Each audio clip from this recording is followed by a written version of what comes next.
चलिए इसको देखेंगे।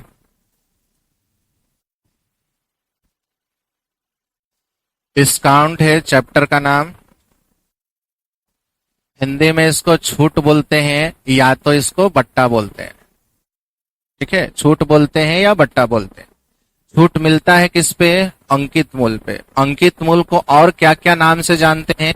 अंकित मूल्य दिया रहेगा, चाहे विज्ञापित मूल्य लिखा हुआ रहेगा, या फिर छपा हुआ मूल्य लिखा हुआ रहेगा, छपा हुआ मूल्य लिखेगा, या सूची मूल्य बोलेगा।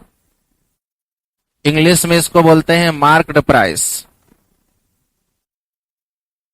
ठीक है, तो दुकान में अगर सामान खरीदने जाते हैं तो उस पर प्रिंट रहता है, तो कहते हैं कि कुछ कम में दे दीजिए, तो जितना आप कम करवाते हैं वही हो जाता है छूट। तो आपको छूट कैसे पता चलेगा? अंकित मूल्य में से दुकानदार देखेगा कि प्रिंट कितना है और कितना में बेचे, तो अंकित मूल्य में से अगर विक्रय मूल्य माइनस होगा तो क्या पता चलेगा? छूट पता चलेगा। ठीक है, और छूट प्रतिशत कैसे निकलता है? प्रतिशत छूट कैसे निकालिएगा? छूट को डिवाइड कीजिएगा किससे? अंकित मूल्य से, और गुना कीजिएगा 100 से, तो क्या पता चलेगा? प्रतिशत छूट पता चलेगा।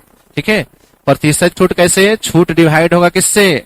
अंकित मूल्य से, गुना करेंगे 100 से। और प्रतिशत छूट का जब फ्रैक्शन वैल्यू लिखिएगा, प्रतिशत छूट निकलेगा, छूट डिवाइड होगा किससे? अंकित मूल्य से, और गुना होगा किससे? 100 से। ठीक, अगर प्रतिशत छूट लिखा हुआ है, अगर मान लीजिए कहीं 10% छूट लिखा हुआ है, इसका फ्रैक्शन वैल्यू आप लिखे हैं 1/10, तो नीचे वाला को क्या समझ में आना चाहिए? आपको अंकित मूल्य पता चलना चाहिए, और ऊपर वाला को क्या समझ में आना चाहिए? आपको छूट पता चलना चाहिए। जैसे प्रतिशत लाभ छोटा करते थे तो नीचे क्रय मूल्य ऊपर लाभ समझते थे ना, प्रतिशत हानि छोटा करते थे तो नीचे क्रय मूल्य ऊपर हानि समझते थे, क्योंकि प्रतिशत लाभ और हानि हमेशा क्रय मूल्य से डिवाइड होकर निकलता था, और प्रतिशत छूट किससे निकलता है? अंकित मूल्य से। एक चीज और इसमें ध्यान देना है कि जैसे आपको कहीं ऐसे रहता था कि 10% लाभ हो रहा है और क्वेश्चन में 12 रुपया का लाभ होता था, तो यहाँ जो 100% निकालते थे, इस 100% को हम लोग क्या कह रहे होते थे? क्यों? क्योंकि लाभ के अनुसार है, और लाभ किस पे निकलता था? क्रय मूल्य पे। और यही इस चैप्टर में क्या ध्यान देना है? मान लीजिए कहीं 10% छूट रहेगा, छूट वाला रुपया 12 है, तो इस कंडीशन में जो आप 100% निकाल रहे होंगे, इस 100% को आप क्या समझेंगे? अंकित मूल्य समझेंगे, क्योंकि कोई भी चीज अपने आप में 100% होता है। छूट निकल रहा है किसके अनुसार? अंकित मूल्य के अनुसार। तो इसका मतलब यहाँ जो 100% निकालेंगे वो क्या कहलाएगा? अंकित मूल्य कहलाएगा। तो अगर छूट के अनुसार कुछ है और उस समय अगर 100% निकाल रहे हैं तो अंकित मूल्य का मान निकलेगा। अगर लाभ या हानि के अनुसार है, अगर उस समय कुछ 100% निकाल रहे हैं तो क्या निकलेगा? क्रय मूल्य निकलेगा। ठीक है, अगर मान लीजिए इसमें विक्रय मूल्य कैसे निकलता था? अगर कुछ हानि पे रहता था, यहाँ अगर इसका विक्रय मूल्य का प्रतिशत आपको चाहिए तो इससे विक्रय मूल्य के लिए आप 100 नहीं निकालते, क्या निकालते? 110% निकालते, तो इससे क्या पता चल जाता? विक्रय मूल्य। लेकिन अगर यहां से विक्रय मूल्य निकालना है तो क्या कीजिएगा, ये बताइए। 10% छूट मतलब यहाँ 90% का मान निकालते, तब आपका विक्रय मूल्य पता चलता है। ठीक है, क्योंकि विक्रय मूल्य कैसे पता चलेगा? अंकित मूल्य में से छूट माइनस करते हैं, तो इससे क्या पता चलता है? विक्रय मूल्य। यही फॉर्मूला को खाली इधर उधर कर दीजिए ना, आपको पता चल जाएगा कि विक्रय मूल्य लेके आइएगा इधर, तो छूट उधर लेके जाइएगा, तो अंकित मूल्य में से छूट माइनस कीजिएगा, तो क्या पता चलेगा? इतना बेसिक पता रहना चाहिए। शुरुआत का जो क्वेश्चन बेसिक वाला, पहला वाला जो क्वेश्चन है, अंकित मूल्य देल है, विक्रय मूल्य देल है, प्रतिशत छूट निकालना है, तो उम्मीद रखें आप कर लीजिएगा। तो छोटा छोटा जो क्वेश्चन है वो आपको करना है। पहले ये कॉन्सेप्ट जल्दी से नोट कीजिए, तो कॉन्सेप्ट जल्दी से नोट कीजिए, ये चीज नहीं भूलना है। फिर ई वाला ध्यान रखना है जो आपको इधर बताए कि 10% अगर कहीं छूट वाला रुपया देल है और आपसे 100% निकालने के लिए कहे, 10% छूट देल है और 100% निकाले, तो यहाँ क्या निकालेंगे, क्या निकल के आएगा, ये आपको ध्यान रखना है। फिर अंकित मूल्य निकलेगा। यहाँ वाला ध्यान रखना है कि 10% कहीं लाभ रहता, यहाँ अगर 100% निकालते तो क्या निकलता, वो ध्यान रखना है। उसको भी साइड में अपना लिखिएगा। फिर अगर समझ में है तो पहला क्वेश्चन आप खुद से करके देखिए, तो अगर समझ में है तो पहला क्वेश्चन खुद से करके देखिए। सूची मूल्य को, अंकित मूल्य को क्या क्या बोलते हैं, नाम से कंफ्यूज मत होइएगा। जैसे आपका भी एक नाम नहीं कई एक नाम होगा, घर में कोई और नाम से बुलाता होगा, दोस्त कोई और नाम से बुलाता होगा, और कोई और नाम से बुलाता होगा, वैसे ही ये है। अंकित मूल्य को भी बहुत नाम से हम लोग जानते हैं। अंकित मूल्य बोलता है, विज्ञापित मूल्य बोलता है, छपा मूल्य बोलता है, सूची मूल्य बोलता है, इंग्लिश में उसको मार्क्ड प्राइस बोलते हैं। ठीक है, और एक चीज और समझना है कि अंकित मूल क्रय मूल से ही रेट बढ़ा के लिखा हुआ रहता है। मान लीजिए क्रय मूल कुछ है और कुछ परसेंट बढ़ा के लिखिएगा, कुछ परसेंट रेट बढ़ा दिए, मार्कअप प्राइस उसको बोलते हैं, तब यहां अंकित मूल पता चलेगा। कि अंकित मूल कैसे पता चलेगा? क्रय मूल में कुछ रेट बढ़ा के लिख देते हैं तो अंकित मूल होता है, और अंकित मूल पे छूट मिलता है, और अंकित मूल में से कुछ प्रतिशत का छूट दीजिएगा तो छूट वाला माइनस कर देंगे, तो यहाँ क्या पता चलेगा?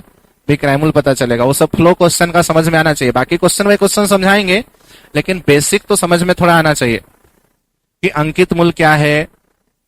अंकित मूल क्या होता है? मान लीजिए आप 100 रुपया में सामान खरीद के लाए गया से, और ओकरे पर ना छूट दे दीजिएगा, कुछ रेट बढ़ा के लिखिएगा। तो मान लीजिए आप 20 रुपया रेट बढ़ा के लिख दिए, तो आप उस पर प्रिंट 120 कर दिए, तो आप क्रय मूल के अनुसार कुछ परसेंट रेट बढ़ा के लिखे हैं, और 120 पे कुछ परसेंट का छूट दीजिएगा। मान लीजिए 10% का छूट दीजिएगा, तो 120 में से 12 डाउन करके बेचिएगा, आप 108 में बेचे, तो क्रय मूल आपका 100 था, 108 में बेचे, तो 8% का लाभ हो जाएगा। बाकी क्वेश्चन बाई क्वेश्चन हम लोग सीखेंगे। पहले जो कॉन्सेप्ट बताया गया कम से कम ध्यान रखिए। ये पता चलना चाहिए कि छूट निकालना है तो कैसे निकलेगा? अंकित मूल में से विक्रय मूल को माइनस करके। प्रतिशत छूट निकालना है तो कैसे निकलेगा? छूट अंकित मूल से डिवाइड होगा, गुना किससे होगा? 100 से होगा, वो ध्यान रखना है। फिर ये ध्यान रखना है कि 10% छूट के बदले अगर कोई रुपया डिनोट है तो यहां 100% निकाल रहे हैं तो क्या निकलेगा? यहां जो 100% निकाल रहे हैं तो आपका क्या निकलेगा? अंकित मूल निकलेगा। लेकिन वही 10% लाभ के बदले कुछ रुपया है और यहां 100% निकाल रहे हैं, तो उस 100% को क्या समझ रहे होंगे? क्रय मूल समझ रहे होंगे। फिर ये चीज ध्यान रखना है कि अगर प्रतिशत छूट का हम लोग फ्रैक्शन वैल्यू लिखते हैं, प्रतिशत छूट का अगर हम लोग फ्रैक्शन वैल्यू लिखते हैं तो नीचे अंकित मूल और ऊपर क्या होना चाहिए? छूट होना चाहिए। इतना चीज कम से कम ध्यान में रहना है। बाकी क्वेश्चन बाई क्वेश्चन समझा लेंगे। आप पहले के चैप्टर में नहीं थे तो ये कोई दिक्कत नहीं होगा, समझ में आ जाएगा, लेकिन घर पे आपको थोड़ा प्रैक्टिस करे पड़ेगा। इतना सब लोग नोट कर लिए हैं, समझ में है? छूट कैसे निकलेगा? अंकित मूल में से विक्रय मूल माइनस करने पर छूट निकलेगा। प्रतिशत छूट कैसे निकलेगा? छूट डिवाइड होगा अंकित मूल से और गुना किससे होगा? 100 से। प्रतिशत छूट पता चल जाएगा। प्रतिशत छूट का फ्रैक्शन वैल्यू लिखेंगे तो नीचे वाले को क्या समझेंगे? अंकित मूल, और ऊपर वाले को छूट। और अंकित मूल में से छूट माइनस करेंगे तो क्या पता चलेगा? विक्रय मूल पता चलेगा। ये समझ में आना चाहिए। नोट कर लिए इतना? बोलिएगा। अगर इतना नोट कर लिए तो क्वेश्चन नंबर 1 आप बना भी लिए होंगे। बना है? एकदम बेसिक है जो क्वेश्चन नंबर 1 था। 1 में आपका देखिए अंकित मूल देल है और क्या देल है? विक्रय मूल देल है। आप रियल वैल्यू पे ना काम करके ऐसे भी समझ सकते थे कि अंकित मूल इतना है और विक्रय मूल कितना है? इतना। 10 से 10 आप कैंसिल कर सकते थे और भी काट सकते थे, नहीं तो ऐसे कर सकते थे कि 2450 में से क्या घटाते? 2009। तो यहाँ 1 होता, यहाँ 4 होता, यहाँ क्या रहता? 441 रुपया का छूट देता। घटाए हुआ सही है ना? कितना पे? 2450 पे 100 पे कितना? इससे आपको क्या पता चल जाता? प्रतिशत छूट। क्या चीज? अरे तो 10 से कितना? डबल 10 से 10 काट न दिए, रेशियो में चेंज कर दिए, उससे भी वही आएगा। आपका मन करे कि नहीं हम ऐसे लिखेंगे तो यहाँ और 10 होता, तब यहाँ एक और ऐसे करके भाग देते। 24,500 पे 100 पे कितना? हम इसलिए किए कि अगर रेशियो में और कोई डेटा से कट रहा होता तो और ज्यादा आसान हो जाता। ठीक है, तो ये क्या लिखे हैं हम लोग? इधर लिखे हैं अंकित मूल और उधर क्या लिखे हैं? विक्रय मूल। और अंकित मूल और विक्रय मूल का रेशियो लाने का कोशिश किए हैं। ये लिखे हैं क्या चीज? अंकित मूल। ये क्या लिखे? विक्रय मूल। तो 10 से 10 कट गया, तब अंकित मूल को 2450 समझिए, विक्रय मूल को 2009 समझिए। 2450 में से आप चाहें तो ये वाला 0 तो हटा दिए हैं, ये दोनों आप हटा लीजिए और इस पे काम कर लीजिए। इतना रुपया का छूट दे रहे हैं, 2450 के सामान को 2009 में बेच रहे हैं, तो 441 कितना क्रय मूल पे? 2450 पे 100 पे कितना? 0 से 10 हटा लेंगे और काट सकते हैं 5 से 2 बार में। 5 के 20, 5 नमा 45 का नहीं कटता है, 9 बार में कट जाता है। तो कितना परसेंट का छूट दे रहा है? 9। 9 तो नहीं 18 हो जाएगा। तो पहला तो सबका क्लियर होगा। इसमें हर एक चीज समझ में भी आ रहा होगा क्या लिखा हुआ है। आप अगर उस नहीं रेशियो लिखते तो आप ऐसे लिखते 24,500 में से क्या घटाते? 20090। अब ऐसे ही कर सकते थे। पहला क्लियर है सबका? क्वेश्चन नंबर 2 देखिए। 2 अपने से बनेगा, छोड़ दें आपके लिए? तो आपके लिए छोड़ दे रहे हैं घर से करने के? नहीं, क्वेश्चन नंबर 2, ये क्या है? 21% छूट। 1 मिनट, 2, 3, 12%, 15%। एक क्वेश्चन लिखा गया है दोनों जगह का। अच्छा, पहले 2 नंबर देख लीजिए, 2 नंबर देख लीजिए, तब फिर 3 देखें। 2 नंबर देख लीजिए, ये अपने से कर लीजिएगा। 2 आपके लिए छोड़ दे रहे हैं। इतना में निवल छूट मिलने पर देखिए क्या दिया है वो समझ में आना चाहिए। 1285 का निवल छूट, छूट वाला रुपया देल है, ठीक है। इतना रुपया में खरीदा, मतलब कोई आदमी खरीदा है। 1285 में छूट मिला तो उसको कितना में खरीदा? 7710 में। तो अंकित मूल्य कितना था? देल है क्या चीज? छूट वाला रुपया। देखिए हम लिख के समझा दे रहे हैं खाली। और ये देल है उस दुकान आदमी के लिए क्रय मूल्य, लेकिन दुकानदार के लिए क्या होगा? दुकानदार के सेंस में समझेंगे तो विक्रय मूल्य समझ में आएगा। देखिए इसमें 2 आदमी इन्वॉल्व होता है, एक बेचने वाला है, खरीदने वाला। तो जो बेचने वाला का सेंस में जो दुकानदार का बेचेगा तो उसका जो विक्रय मूल्य रहेगा कस्टमर के लिए क्या रहेगा? क्रय मूल्य रहेगा। बस वो ध्यान रखना है, लैंग्वेज पर मिस्टेक नहीं होना है। तो अगर इसको जोड़िएगा 1285, 7710 और 1285 तो क्या पता चलेगा? अंकित मूल्य पता चलेगा। अंकित मूल्य पता चलेगा 7710 प्लस 1285, ये 5 हो जाएगा, 8 1 9 हो जाएगा, 9 7 1 8। ठीक है, ठीक है। अब प्रतिशत छूट निकालिएगा। कितना का छूट? 1285 छूट 8995 पे, 100 पे कितना?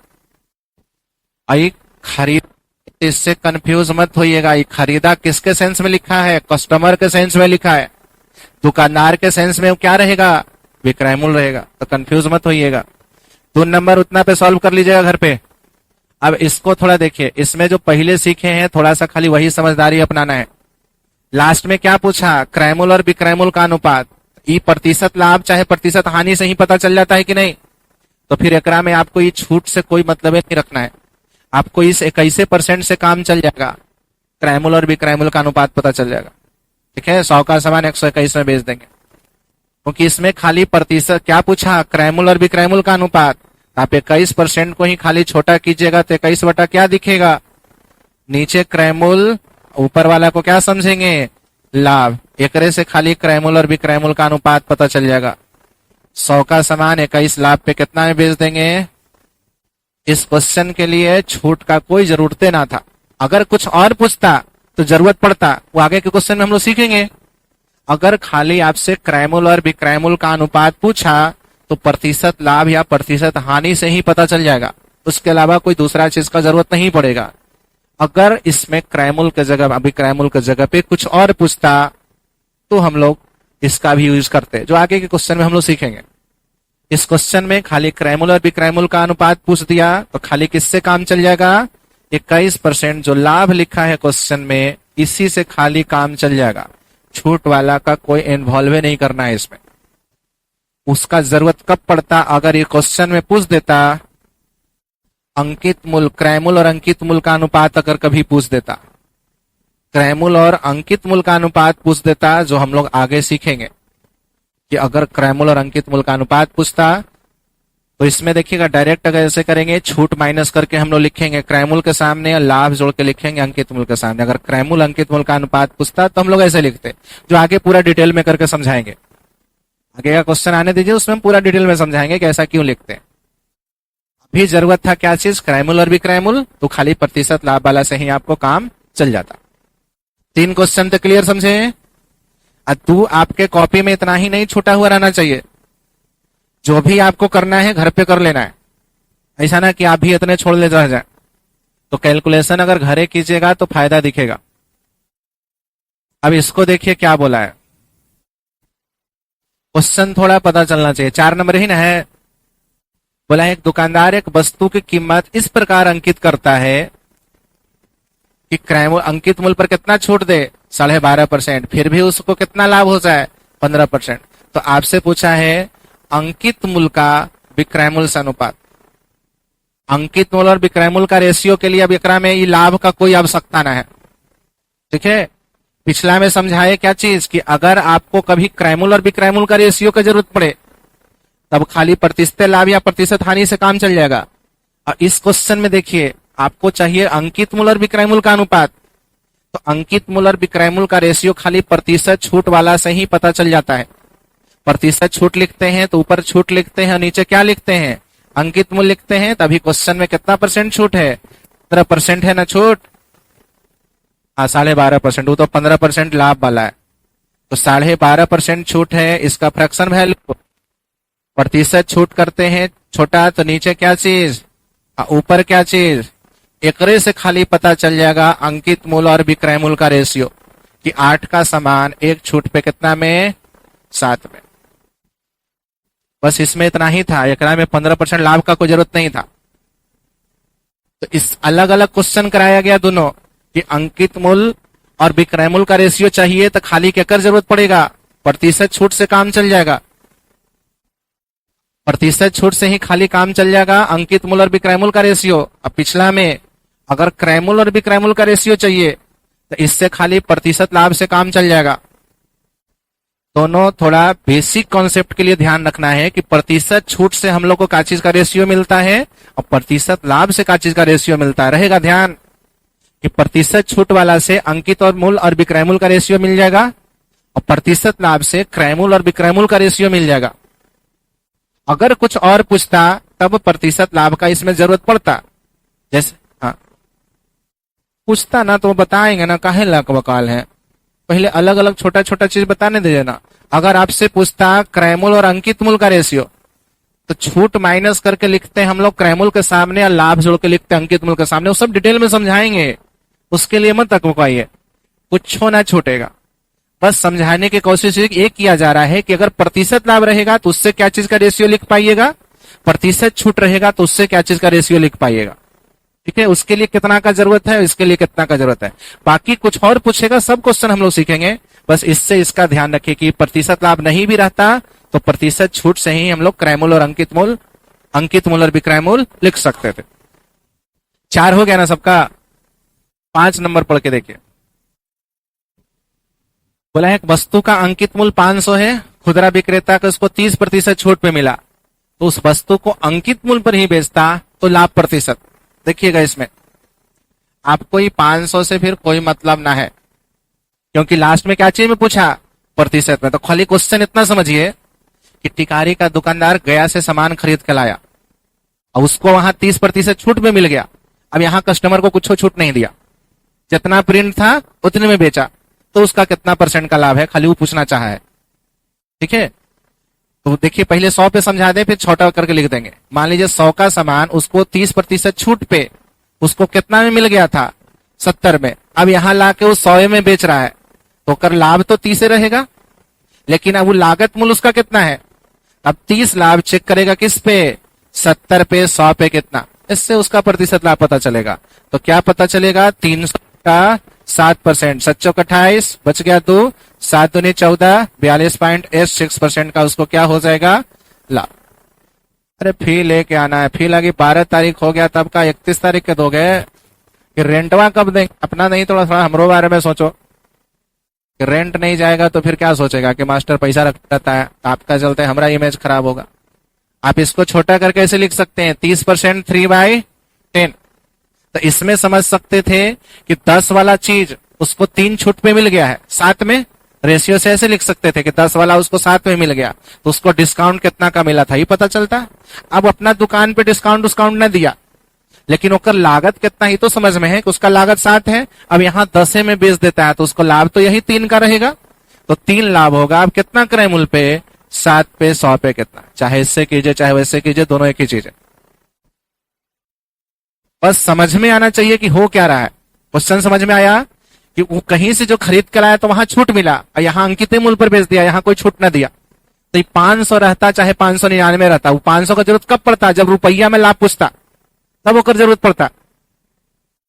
रुपया में नहीं पूछा, प्रतिशत में पूछा, तो यहाँ कुछ रहेगा ना, यहाँ 500 नहीं रहता, 499 रहता, चाहे तैयो रहता, तैयो इतने आता।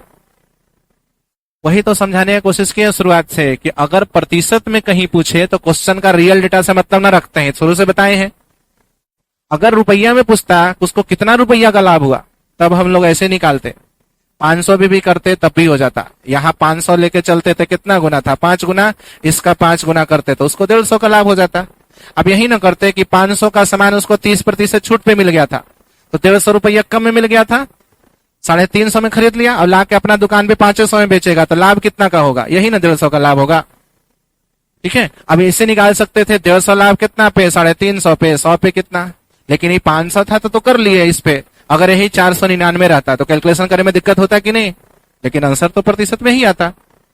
इसलिए आपको रियल वैल्यू पे नहीं कराते हैं, आपको बताया यही जाता है कि अगर कभी प्रतिशत में पूछे तो क्वेश्चन का रियल वैल्यू से मतलब नहीं रखना है, या तो 100 पे काम कर।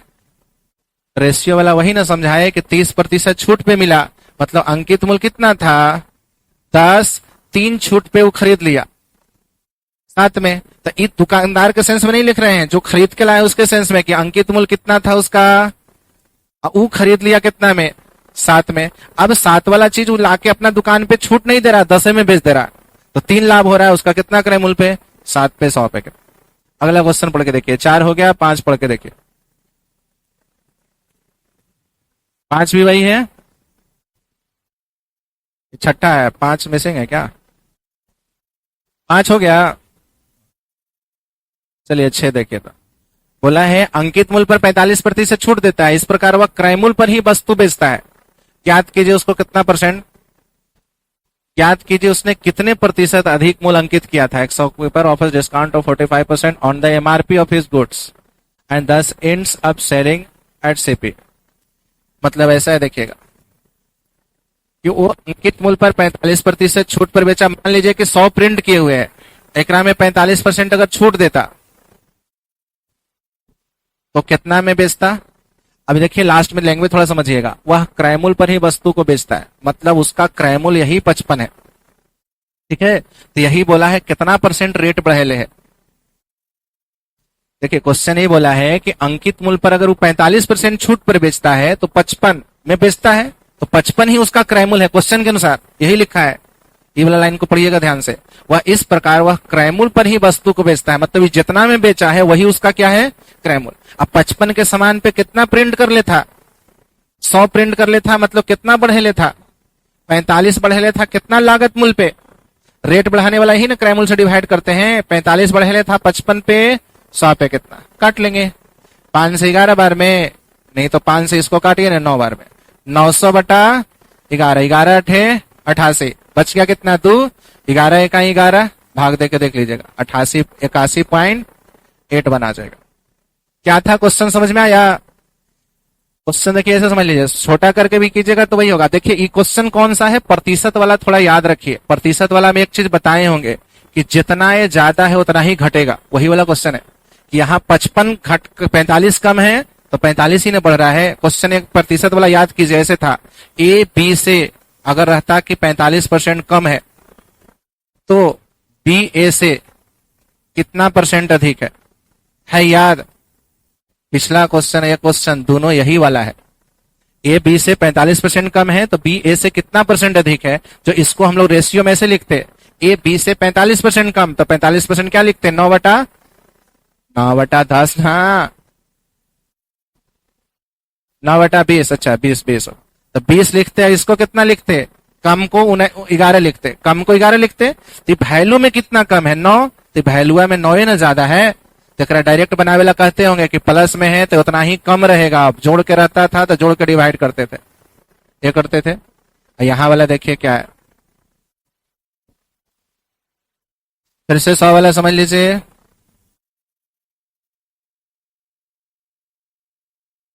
अगर कम करके बेचेगा तो माइनस करके बेचेगा तो प्लस में करके करते थे। बाकी यहाँ यह है 100 उसका समझिए कीमत था। 45% छूट पर अगर बेचा तो 45 माइनस करके बेचा, मतलब वो बेचा कितना में, और जितना में बेचा है वही उस दुकानदार का क्या है? क्रय मूल्य। क्वेश्चन के अनुसार तो रेट कितना बढ़ेले है? तो रेट 45 ही बढ़ेले है, उसका कितना क्रय मूल्य पे? 55 पे, 100 पे कितना? काटिएगा 11 बार में, 9 बार में। 900/11 को आप क्या लिख सकते हैं?